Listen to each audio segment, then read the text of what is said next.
Hi hello నమస్తే, నేను మీ వాసుదేవన్. కడప నుంచి వైఎస్ఆర్సీపీ లోక్సభ అభ్యర్థిగా వైఎస్ భారతమ్మ రంగంలోకి రాబోతున్నారా? అలాగే వదిన ఆడపడుచుల మధ్య పోటీ రసవత్తరంగా మారబోతోందా? ఒకవేళ if everything goes well, Congress పార్టీతో తన మెర్జర్ పూర్తయిపోతే, వైఎస్ఆర్టీపీ మెర్జర్ పూర్తయిపోతే కడప ఎంపీ స్థానానికి కాంగ్రెస్ అభ్యర్థిగా వైఎస్ షర్మిల రంగంలోకి దిగబోతున్నారు. సో ఆడపడుచులు ఇద్దరు కూడా, వదిన ఆడపడుచు ఇద్దరు కూడా ఒకే చోట తలపడితే కడప ఓటర్ కన్ఫ్యూజన్లోకి వెళ్ళిపోతాడా? ఏమో, వెళ్ళిపోవచ్చు. ఎందుకంటే షర్మిల వేస్తున్న ఎత్తుగడలు, పవన్ కళ్యాణ్ తోటి రాయబారాలు, అలాగే టీడీపీ నుంచి అందుతున్న సానుకూల సంకేతాలు, అలాగే అనూహ్యంగా సునీతారెడ్డి రంగం నుంచి పక్కకి తప్పుకుంటున్నట్టు ఉన్న సమాచారం, ఏమో లాస్ట్ మినిట్లో ఏమైనా జరగచ్చు. మనం we can't assess and we can't predict. ఇప్పటివరకు ఉన్న సమాచారం మేరకు ఏంటంటే వైఎస్ఆర్సీపీ ఎంపీ అభ్యర్థిగా వైఎస్ భారతమ్మ, అలాగే కాంగ్రెస్ పార్టీ ఎంపీ అభ్యర్థిగా వైఎస్ షర్మిలమ్మ ఒకే కుటుంబం నుంచి నిన్నటి వరకు దోస్తులు, ప్రాణమిత్రులు, ఆత్మబంధువులుగా ఉన్న ఇద్దరూ కూడా ఇవాళ రెండు పార్టీల నుంచి రంగంలోకి దిగటం అనేది అటు మరి టీడీపీని కూడా కలవరు పెడుతున్న అంశం. టీడీపీకి ఇన్ఫ్యాక్ట్ బలమైన పార్లమెంటుకు పోటీ చేసే బలమైన అభ్యర్థులు ఎవరు లేకపోవటం, ఉన్నా ముందుకు రాలేకపోవటం, ఒకవేళ పరోక్షంగా సహకరించే బీజేపీలో ఉన్న తెలుగుదేశం ఎంపీలు, అంటే వాళ్ళు మన దేహం బీజేపీలో ఉన్న మనసంతా టీడీపీపై ఉంటుంది. సీఎం రమేష్ లాంటి వాళ్ళు ఎంతవరకు సహకరిస్తారు? బీటెక్ రవి ఏ మేరకు తన మద్దతు ఎక్స్టెండ్ చేయగలడు కాంగ్రెస్ పార్టీ అభ్యర్థిగా ఒకవేళ వైఎస్ షర్మిలమ్మ నుంచి ఉంటే కనుక? ఎందుకంటే అన్నం మీద ఆమె నేరుగా పోటీకి దక్కకపోవచ్చు. ఇన్ఫ్యాక్ట్ ఆవిడ విజయవాడ చేరుకున్నారు. తన కుమారుడి వివాహానికి తన సోదరుడు ముఖ్యమంత్రి జగన్మోహన్ రెడ్డి గారిని వ్యక్తిగతంగా ఆహ్వానించడానికి స్పెషల్ ఫ్లైట్లో ఆమె విజయవాడ చేరుకొని ఆయన ఆహ్వానించి తర్వాత అట్టించట ఢిల్లీ వెళ్ళిపోతున్నారు. సో మెర్జర్ ప్రక్రియ.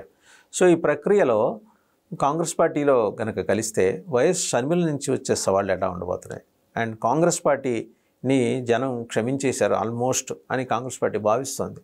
విభజన గాయాలు వాళ్ళ ఆంధ్రప్రదేశ్ జనాల్ని ఎంత తీవ్రంగా బాధించాయో అందరికీ తెలిసిందే. సో ఆ గాయాల నుంచి నెమ్మదిగా బయటపడుతోంది కాంగ్రెస్ పార్టీ. జనం కూడా మర్చిపోయారు.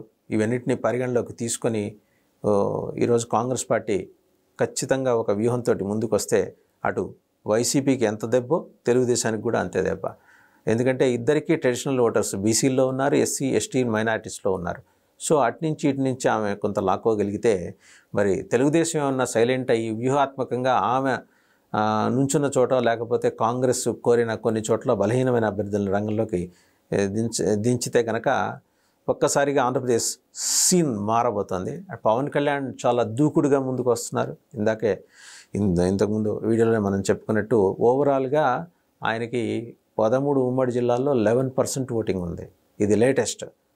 17,500 శాంపుల్స్, అందులో 51% మహిళలు ఉన్నారు. 49% పురుషుల దగ్గర నుంచి తీసుకున్న శాంపుల్స్ని బట్టి చూస్తుంటే ఆమె నాయకత్వం మీద కూడా అదే స్థాయిలో ఆకాంక్ష వ్యక్తమవుతుంది. ఆమె సీఎం రేస్లో ఉండకపోవచ్చు, కానీ సీఎం రేస్లో ఉన్న వాళ్ళ జాతకాలని ఆమె ఎంట్రీ ప్రభావితం చేస్తుంది అనేది మాత్రం స్పష్టంగా అర్థమవుతున్న విషయం.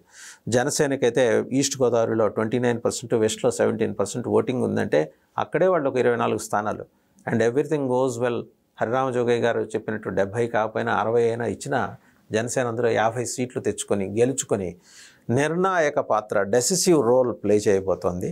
అండ్ రాజ్యాధికారం, పవర్ షేరింగ్ అనే అంశాల్లో ఎక్కడ తగ్గాల్సిన అవసరం జనసేనకి లేదు, పవన్ కళ్యాణ్కి అసలే లేదు. అలాగే పాలక పార్టీ స్పాన్సర్ చేసినట్టుగా చెప్తున్న జాతీయ జనసేన అనే పార్టీ ప్రభావం కూడా అది ఏ టీడీపీ మీదో కాంగ్రెస్ మీద ఉంటుంది, కానీ జనసేన మీద ఉండకపోవచ్చు. అది స్పష్టం. ఒకవేళ గుర్తులు మారినా సరే పవన్ కళ్యాణే తమ గుర్తుగా భావిస్తున్న ఓటర్లు మంచి ప్రభావం చూపిస్తే 40 నుంచి 45 మధ్య తెచ్చుకోగలిగితే ఒక బలమైన ఆల్టర్నేటివ్గా ఎదుగుతుంది. బట్ ఇది తెలుగుదేశానికి ఇష్టమా అంటే ఖచ్చితంగా ఇష్టం లేదు. జగన్మోహన్ రెడ్డి గారితో జనసేనతో జగన్మోహన్ రెడ్డి గారి పోరాటం నేరుగా ఉంటే తెలుగుదేశం పోరాటం బ్యాక్ స్టాబింగ్ ద్వారా ఉందనేది ఇప్పటివరకు అందిన అంచనాల ప్రకారం మనకు అర్థమవుతున్న విషయం. సరే, వాళ్ళలో పరివర్తన వచ్చి పరిశుద్ధాత్మలైతే తెలుగుదేశం మనస్ఫూర్తిగా జనసేన అభ్యర్థుల గెలుపునకు కృషి చేస్తుందని మనం కూడా కోరుకుందాం. అట్ ద సేమ్ టైం ఆయన అంటే జనసేనాని చాలా వ్యూహాత్మకంగా అడుగులు వేయాల్సిన అవసరాన్ని ఆయన అభిమానులు, పార్టీ కార్యకర్తలు, నాయకులు, ఆంధ్రప్రదేశ్ ప్రజానికం ప్రత్యేకంగా కోరుకుంటున్నారు. థర్డ్ ఆల్టర్నేటివ్ని మీరు బిల్డ్ చేయాలి. పవర్ స్టార్ పవన్ కళ్యాణ్ గారు 88% ఉన్న తాడిత పీడిత బడుగు బలహీన విస్మృత విసర్జిత సామాజిక వర్గాల ప్రతినిధిగా వాళ్ళు ఈ 85% ప్రజలు వాళ్ళలో మిమ్మల్ని ఐడెంటిఫై చేసుకుంటున్నారు, మీలో వాళ్ళని చూసుకుంటున్నారు. సో మీరు వారి ఆకాంక్షలకు అనుగుణంగా మీరు ఇండిపెండెంట్ రాజకీయం చేయగలిగితే, స్వతంత్ర రాజకీయం చేయగలిగితే, స్వతంత్రంగా మీరు ఎవరి మద్దతు లేకుండా, ఈవెన్ బీజేపీ మద్దతు లేకుండా మీరు పోటీ చేసినా మీకు 45 నుంచి 50 స్థానాలు పక్కా అని తేలిన తర్వాత రాజకీయాన్ని, ఏపీ రాజకీయ డైరెక్షన్ని మీరు మార్చగలిగే ఒక శక్తి మీ చేతిలోకి వచ్చిన తర్వాత అప్పుడు మీరేంటో, మీ పవర్ ఏంటో చూపించడానికి అవకాశం ఉంటుంది. లేదా తెలుగుదేశం తను ఎప్పటికీ గెలవని స్థానాలు, తనకి చాలా క్లిష్టమైన స్థానాలను మీకు కట్టబెట్టి మిమ్మల్ని బదనాం చేసే ప్రయత్నం కూడా జరగచ్చనే మాటలు వినిపిస్తున్నాయి. ఏదైనా జరగచ్చు, ఏది కూడా జరగకపోవచ్చు. మనం we can't speculate. We can speculate, but we can't speculate on certain terms. ఏది భవిష్యత్తు ఇలా ఉండబోతుందని మీకు తెలుసు. విజ్ఞులు కాబట్టి, మీరు పార్టీని 10 ఏళ్ళుగా నడుపుతున్నారు కాబట్టి, పరోక్షంగా 15 ఏళ్ళుగా రాజకీయాల్లో ఉన్నారు కాబట్టి, యువరాజ్యం అధ్యక్షుడిగా ఉన్నప్పటి నుంచి చూస్తూ మీ ద్వారా గెలిచిన వాళ్ళు మళ్ళీ మీ ఎంబడి నడవటానికి వాళ్ళు ఆసక్తి చూపిస్తున్నారు, సమాయత్తం అవుతున్నారు. వాళ్ళని ఇండిపెండెంట్గా మీరు గెలిపించుకోగలిగితే మీకు సత్తా ఉంది.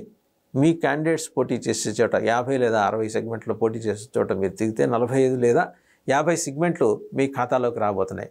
మరోపక్క బీజేపీ తోటి తెలంగాణలో సంబంధాలు దెబ్బతినంత మాత్రాన అదేమీ ఏపీ మీద ఇంపాక్ట్ చూపించదు. తెలంగాణలో మీ ప్రజెన్స్ నిరూపించుకోవడానికి మీరు చేసిన ప్రయత్నంతో పోలిస్తే మిమ్మల్ని నిందించే వైసీపీ కానీ టీడీపీ కానీ వాళ్ళకి అర్హత లేదు. వాళ్ళు ఎప్పుడో కాడి ఇచ్చేసి వెళ్ళిపోయారు. 2018లో 1919లో వైసీపీ వెళ్ళిపోయింది. మొన్న మధ్య టీడీపీ పార్లమెంట్ అసెంబ్లీ సెగ్మెంట్కి కూడా, అసెంబ్లీ ఎలక్షన్స్ కూడా కంటెస్ట్ చేయాల. సో వాళ్ళు అనేవాళ్ళు అంటారు. బట్ దాన్ని సాగ్గా చూపించి మీకు సీట్లు తగ్గించే ప్రయత్నం ఎవరైనా చేస్తే కుక్కగాటికి చెప్పు దెబ్బలాగా మీ సమాధానం ఉండాలని చెప్పేసి వాళ్ళందరూ కోరుకుంటున్నారు. ఈ క్రమంలో పవన్, మీరు తీసుకునే ప్రతి నిర్ణయం కూడా మీ కార్యకర్తలకి ఆమోదయోగ్యంగా ఉంటుంది. నథింగ్ ఈజ్ దేర్ టు ఎవరు వర్రీ అయ్యే పరిస్థితి ఏం లేదు. బట్ మీరు విజ్ఞతతోటి, వివేచనతోటి ఈ నిర్ణయం తీసుకోండి. మీ నాయకులను నుంచోబెట్టండి, మీరు గెలిపించండి జనసేనని అనేది వాళ్ళు కోరుకుంటున్నారు. సో ఓవరాల్గా ఏపీ పొలిటికల్ పిక్చర్కి సంబంధించిన అంశం ఇది. ఏ రోజు ఏం జరుగుతుందనేది మనం చెప్పలేని పరిస్థితి.